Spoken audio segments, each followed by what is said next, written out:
اس کی اہمیت کے اندر کسی قسم کے شک و شبہ کی گنجائش نہیں رہ جاتی۔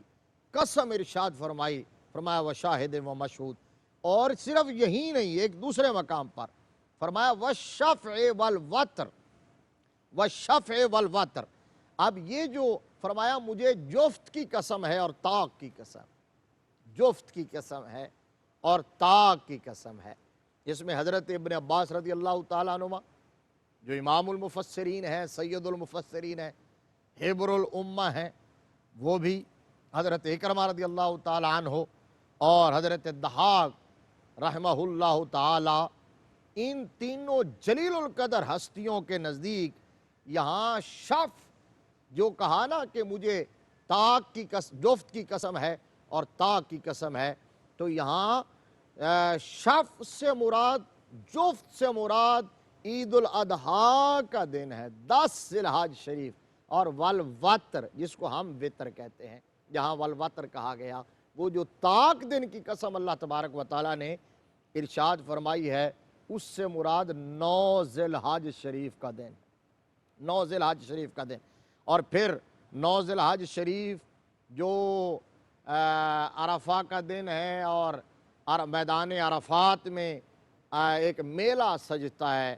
میدان عرفات میں عشاقان مصطفیٰ کا جمع غفیر ہوتا ہے،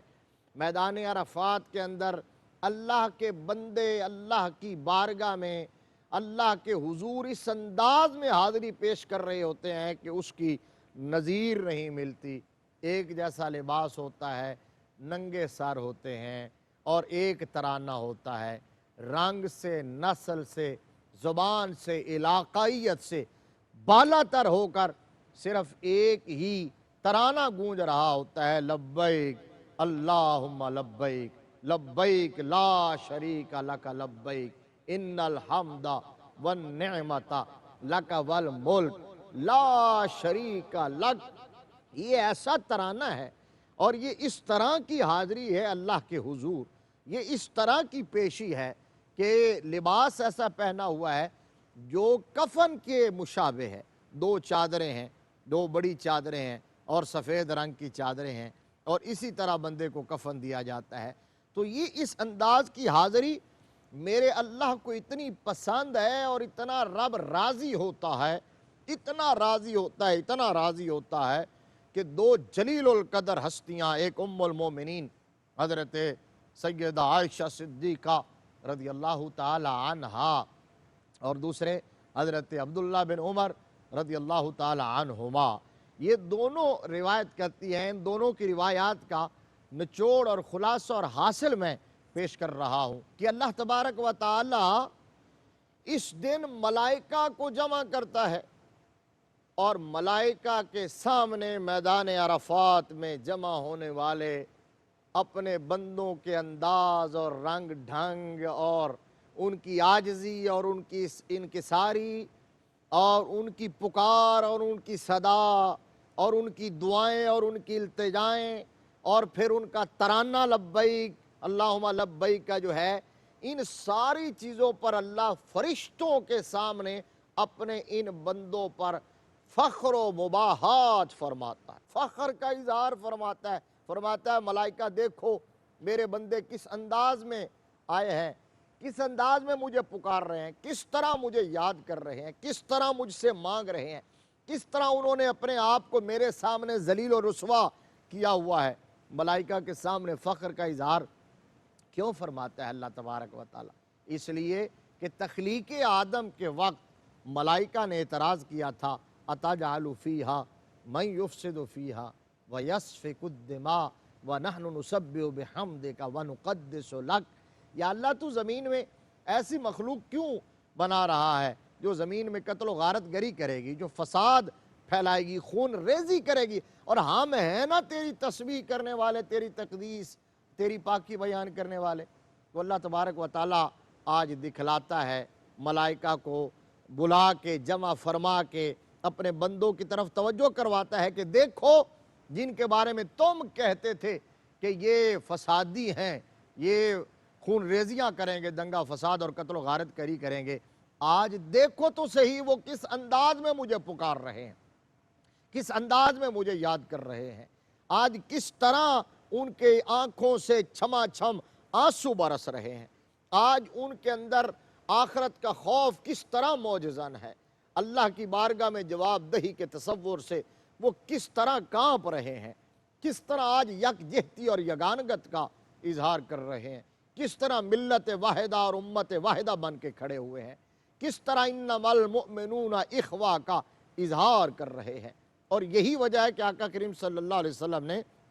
عرفات کے میدان میں حجۃ الوداع شریف کے موقع پر جو آفاقی خطاب فرمایا تھا، جو یونیورسل پیغام میرے آقا کریم صلی اللہ علیہ وسلم نے دیا تھا، اس کے اندر سب سے زیادہ مساوات انسانی پر زور دیا تھا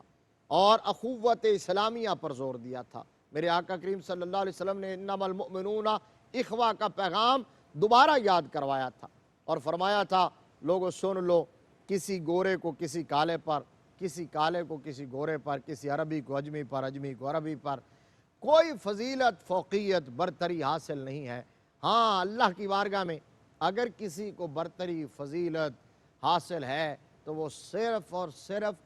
تقوی کی بنیاد پر حاصل ہے۔ ان اکرمکم عند اللہ اتقاکم۔ اور پھر انسانی جان کی حرمت کے حوالے سے میرے مصطفیٰ کریم صلی اللہ علیہ وسلم نے جس انداز میں مثال دے کے بیان فرمایا تھا، ہم اندازہ نہیں کر سکتے کہ آقا کریم صلی اللہ علیہ وسلم نے کتنا بڑا پیغام کس انداز میں دیا۔ فرمایا، کعبۃ اللہ کی طرف اشارہ کر کے، مکہ المکرمہ کی طرف اشارہ کر کے، اس شہر کو جانتے ہو، اس کی حرمت کا تمہیں پتہ ہے، آج کے دن کی حرمت کا تمہیں پتہ ہے کہ آج کے دن کی حرمت کیا ہے؟ تو صحابہ اکرام نے اس وقت میدان عرفات میں جمع ہونے والوں نے عرض کیا تھا کہ آقا، یہ دن بھی بڑا محترم ہے اور کعبۃ اللہ بھی بڑا محترم ہے، شہر مکہ بھی بڑا محترم ہے۔ تو آقا کریم صلی اللہ علیہ وسلم نے فرمایا کہ انسانی جان کی حرمت اسی طرح ہے جس طرح آج کے دن کی حرمت ہے، جس طرح کعبۃ اللہ کی حرمت ہے، جس طرح شہر مکہ کی حرمت ہے۔ اب میرے آقا کریم صلی اللہ علیہ وسلم نے، میں عرض یہ کر رہا تھا کہ 9 ذی الحج شریف کو اللہ تبارک و تعالیٰ فخر فرماتا ہے اپنے بندوں پر، مباحات فرماتا ہے اور فرماتا ہے کہ اے ملائکہ، یہ میرے بندے مجھ سے کیا مانگ رہے ہیں، دیکھو تو صحیح ان کی آرزو کیا ہے، ان کی یہ بخشش مانگ رہے ہیں۔ فرمایا تم گواہ ہو جاؤ، میں نے آج ان کو بخشش کا پروانہ عطا فرما دیا ہے، میں نے ان سب کو بخش دیا ہے، ان کے گناہوں پر معافی کی قلم پھیر دی ہے۔ اور عرفہ کا دن کی جو روزہ رکھتا ہے، یہ بات بھی بڑی اہمیت کی حامل ہے کہ اس دن کے روزے کی بڑی فضیلت ہے، اس دن کا روزہ رکھنا بڑی اہمیت کا حامل ہے۔ اور نبی رحمت صلی اللہ تعالیٰ علیہ وآلہ وسلم کا فرمان عالی شان ہے، حضرت ابو قتادہ رضی اللہ تعالیٰ عنہ حدیث کے راوی ہیں، صحیح مسلم کے اندر یہ حدیث موجود ہے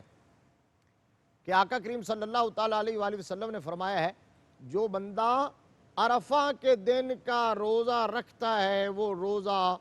اس کے 2 سال کے گناہوں کا کفارہ بن جاتا ہے، 2 سال کے گناہوں کا کفارہ بن جاتا ہے۔ یعنی جس سال وہ روزہ رکھ رہا ہے اس سال کا بھی کفارہ، اور آئندہ جو آنے والا سال ہے اس کے اندر جو گناہ خدا نخواستہ اس سے سرزد ہوں گے، اس سال کے گناہوں کا بھی کفارہ بن جاتا ہے۔ صرف عرفہ کے ایک دن کا روزہ 2 سال کے گناہوں کا کفارہ بن جاتا ہے۔ اب لیکن اس میں یہ بات یاد رہے ناظرین کرام کہ یہ روزہ حاجیوں کے لیے جائز نہیں ہے، میدان عرفات میں رکھنا جائز نہیں ہے۔ اس کے علاوہ جو لوگ ہیں جو حج کے لیے نہیں آئے ہوئے، میدان عرفات میں نہیں ہیں، وہ یہ روزہ رکھ سکتے ہیں، اور ان کے لیے تو یہ عید کا دن ہے، اسپیشلی جو عرفات کے میدان میں ہے۔ اور جس طرح عید الفطر کے دن کا روزہ رکھنا ممنوع ہے، عید الاضحیٰ کے دن کا روزہ رکھنا ممنوع ہے، اسی طرح حاجیوں کے لیے جو میدان عرفات میں ہیں اس دن کا روزہ رکھنا ان کے لیے ممنوع ہے۔ اس کے علاوہ جو لوگ ہیں دنیا بھر میں جہاں کہیں رہتے ہیں، وہ اس دن کا روزہ رکھ سکتے ہیں، اور اس کے روزے کی بڑی فضیلت ہے اور وہ گناہوں کے لیے کفارہ بن جاتا ہے۔ اچھا، اس کے علاوہ یہ بات یاد رہے، مراکل فلاح کے اندر یوم عرفہ کی فضیلت کے حوالے سے ایک بڑی خوبصورت حدیث بیان کی گئی۔ اور اس کے اندر یہ حدیث کہ آقا کریم صلی اللہ علیہ وسلم نے فرمایا عرفہ کا دن افضل الایام ہے، عرفہ کا دن افضل الایام ہے، تمام دنوں سے افضل دن ہے۔ اور پھر اگر وہ دن جمعہ کا آ جائے، یعنی 9 ذی الحج شریف ہو اور جمعہ کا دن ہو، تو فرمایا پھر اس دن میں ادا کیا جانے والا حج 70 حج کے برابر اجر و ثواب رکھتا ہے، 70 حج کے برابر اجر و ثواب رکھتا ہے اس دن اگر جمعہ کا دن آ جاتا ہے۔ عرفہ کے دن کی وجہ تسمیہ کیا ہے؟ اس کو عرفہ کیوں کہتے ہیں؟ یوم عرفہ، عرفہ کا معنی تعارف ہوتا ہے نا، انٹروڈکشن ہوتا ہے، پہچان ہوتی ہے۔ تو عرفہ کے دن کی فضیلت اور عرفہ کے دن کی اہمیت آپ نے سنی۔ اب اس کی وجہ تسمیہ کہ عرفہ کے دن کو عرفہ کیوں کہا جاتا ہے، دو وجہ بڑی اہم ہیں۔ ایک وجہ تو یہ ہے کہ حضرت سیدنا ابراہیم خلیل اللہ علیہ السلام جد الانبیاء، ملت ابراہیمی اور دین حنیف کے بانی حضرت ابراہیم علیہ السلام، آپ کو جب خواب میں اشارہ ہوا، حکم ہوا اپنی پیاری چیز ذبح کرنے کا، تو 8 ذی الحج شریف کی رات میں پہلی دفعہ آپ کو جب اشارہ ہوا تو تھوڑا سا مشتبہ رہا، کانسیپٹ کلیئر نہیں ہوا کہ کیا مانگا جا رہا ہے اور کس چیز کا مطالبہ ہو رہا ہے۔ پھر جب 9 ذی الحج شریف عرفہ کا دن جو تھا، اس کی رات میں دوبارہ یہ خواب آیا تو اللہ کے خلیل حضرت ابراہیم علیہ السلام پر ساری صورتحال واضح ہو گئی، کلیئر ہو گئی۔ آپ جان گئے اور پہچان گئے کہ حکم ربی کیا ہے اور میرے خالق و مالک کا اور میرے خلیل کا مجھ سے تقاضا کیا ہے۔ اس تقاضا کو چونکہ آپ نے جان لیا تھا، پہچان لیا تھا، تو جاننے اور پہچاننے کو عرفہ کہا جاتا ہے، اس لیے اس دن کا نام عرفہ پڑ گیا، عرفہ کا دن۔ اور دوسرا یہ کہ اس دن کے اندر حضرت ابراہیم علیہ السلام کے پاس جبرائیل امین آئے، روح الامین تشریف لائے، اور حضرت ابراہیم علیہ السلام کو مناسک حج سکھلائے انہوں نے، از اول تا آخر حج کے ارکان اور مناسک سارے سکھلائے۔ جب بتا چکے، سکھلا چکے، تو اس وقت انہوں نے پوچھا حل عرفت ما رأیتک، جبرائیل امین نے حضرت ابراہیم خلیل اللہ علیہ السلام سے پوچھا حل عرفت ما رأیتک، کہ جو میں نے آپ کو بتایا ہے، جو سکھلایا ہے، جو آپ نے ابھی سیکھا اور دیکھا ہے، کیا آپ نے اچھی طرح پہچان لیا ہے؟ تو حضرت ابراہیم علیہ السلام نے عرض کیا نعم، فرمایا نعم، میں نے پہچان لیا ہے۔ تو چونکہ آپ نے مناسک حج کو سیکھنے کے بعد جبرائیل امین کے سوال کے جواب میں نعم فرمایا اور ان مناسک کو پہچاننے کا اور ان کی معرفت کا، ان کے عرفان کا اقرار فرمایا، اس لیے بھی اس کو یوم عرفہ کہا جاتا ہے۔ اور بعض احباب نے یہ وجہ بھی بیان کی ہے کہ ابو البشر حضرت سیدنا آدم علیہ نبینا علیہ السلام جب جنت سے اتارے گئے، حضرت حوا بھی ان کے ساتھ تھیں، اور وہ زمین پہ آئے اور زمین پہ وہ ایک دوسرے سے بچھڑ گئے، ایک دوسرے کی تلاش میں پھرتے رہے، کئی 100 سال گزر گئے انہیں، اور پھر ڈھونڈتے ڈھونڈتے جو یہاں ان کی پہلی ملاقات ہوئی اور ان کا انٹریکشن ہوا، ایک دوسرے سے آمنا سامنا ہوا، ایک دوسرے کو دیکھا اور دیکھ کے پہچان لیا، وہ عرفات کے میدان میں تھا۔ اس لیے اس میدان کو بھی عرفات کا میدان اور اس دن کو یوم عرفہ کہا جاتا ہے۔ پھر اس کے بعد نے کہا کہ ملاقات چونکہ ان کی مزدلفہ کے میدان میں ہوئی، اور مزدلفہ ازدلاف سے بنا، ازدلاف کہتے ہیں ملنے کو، یہاں ان کا آمنا سامنا ہوا اور وہاں ملاقات ہوئی، تو اس لیے اس کو مزدلفہ کہا جاتا ہے۔ ناظرین کرام، یہ جو عرفہ کا دن ہے، بہت سارے لوگ سوال کرتے ہیں کہ آیا یہ عرفہ کا دن سعودی عرب کے حساب سے پوری دنیا میں 9 ذی الحج وہاں ہوگی تو وہی دن پاکستان میں عموماً وہ 8 ذی الحج شریف کا دن ہوتا ہے، ہندوستان میں اور بہت سارے علاقوں میں، تو کیا یہ عرفہ کے دن کی جو فضیلت ہے باقی لوگوں کے لیے، پوری دنیا کے مسلمانوں کے لیے، کیا وہ اس دن کے حساب سے، سعودیہ کے حساب سے ہوتی ہے، یا جس ملک میں، جس خطے میں، جس علاقے کے رہنے والے لوگ جو ہیں ان کے لیے جب وہاں 9 ذی الحج شریف ہوگا تو اس دن کی فضیلت ہوگی؟ تو اہل علم نے کہا ہے جس طرح نمازوں کے ہر ملک کے اپنے اوقات ہیں، جس طرح روزے کے حوالے سے ہر ملک کے اور ہر خطے کے کا اپنا حساب ہے، اسی طرح عرفہ کا دن بھی جس ملک میں جب آئے گا، جب وہاں ذی الحج شریف کی 9 تاریخ ہوگی تو وہ دن ان کے لیے عید کا دن بنے گا، اور وہ دن ان کے لیے فضیلت کا حامل ہوگا، اور وہ دن ان کے لیے برکت کا حامل ہوگا۔ لہٰذا اس دن کو وہ اس طرح اللہ کے حضور گر گڑا سکتے ہیں اور دعائیں مانگ سکتے ہیں، وگرنہ اس کے اندر کوئی حرج نہیں ہے کہ جب عرفات کے میدان میں حج ادا کیا جا رہا ہوتا ہے، جب وہاں اللہ کے بندے، جب وہاں فرزندان اسلام اللہ کے حضور حاضر ہو کر کفن کی 2 چادروں میں ملبوس، ننگے پاؤں اور ننگے سر، لبیک اللہم لبیک کی صدائیں بلند کر رہے ہیں، تو وہاں بھی ان کے ساتھ آپ دنیا بھر میں جہاں مسلمان ہیں وہ اگر اظہار یکجہتی، اظہار یگانگت، مماثلت، تمثیل اور اس رنگ میں رنگے جانے کے لیے اپنے طور پر وہ عبادت کریں اور یہ تکبیرات پڑھیں اور اللہ کے حضور حاضری پیش کریں تو یقیناً انہیں فضیلت اور برکت اور اہمیت حاصل ہو جائے گی۔ اللہ کی رحمت بڑی وسیع ہے اور میرا رب بڑا مہربان ہے۔ رحمت خدا بہا نامی جویت، بہا نمی جویت۔ اللہ کی رحمت تو اپنے محبوب کے غلاموں کو اور اپنے بندوں کو بخشنے کے بہانے تلاش کرتی ہے۔ اللہ کی رحمت کو عوض نہیں چاہیے، معاوضہ نہیں چاہیے، کمپنسیشن نہیں چاہیے، کسی قسم کا بدل نہیں چاہیے۔ ان رحمت اللہ قریب من المحسنین، قل یا عبادی الذین اسرفوا علی انفسہم لا تقنطوا من رحمت اللہ ان اللہ یغفر الذنوب جمیعا انہ هو الغفور الرحیم۔ لہذا وہ جو رحمت خدا بندی ہے اس کو آپ دائروں میں بند نہیں کر سکتے، اس کے لیے اس طرح کے پیرامیٹرز نہیں ہیں کہ آپ کہیں کہ وہ رحمتوں کا نزول وہاں ہو رہا ہے تو جو لوگ پوری دنیا کے اندر بیٹھے ہوئے ہیں وہ اس رحمت سے محروم ہو جائیں گے۔ ایسا نہیں ہے،